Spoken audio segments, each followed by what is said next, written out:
Please like and subscribe my channel. एक बार एक छोटे से शहर में एक लालची आदमी रहता था।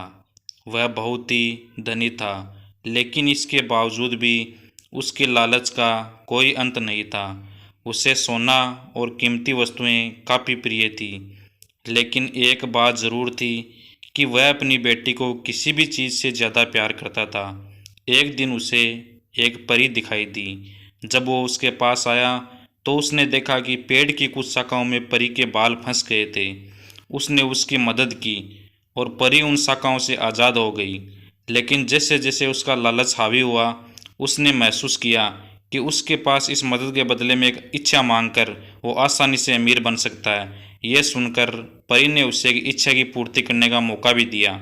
ऐसे में उस लालची आदमी ने कहा कि जो कुछ मैं छूऊं वह सोना हो जाए। बदले में ये इच्छा को भी उस परी ने पूरी कर दी।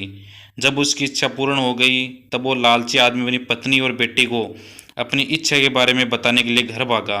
उसने हर समय पत्थर कंकड़ों को छूते हुए उन्हें सोने में परिणत होते देखा, जिसे देखकर वो बहुत ही खुश हुआ। घर पहुंचते ही उसकी बेटी उसका अभिवादन करने के लिए दौड़ी।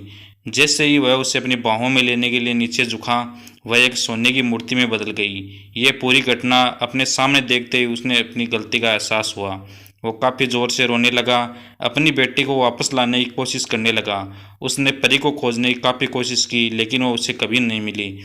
उसे अपनी मूर्खता का एहसास हुआ, लेकिन अब काफ़ी देर हो चुकी थी। इस कहानी से हमें ये शिक्षा मिलती है कि लालच हमेशा पतन की ओर ले जाता है। ज़रूरत से ज़्यादा लालच करना हमें हमेशा दुख प्रदान करता है।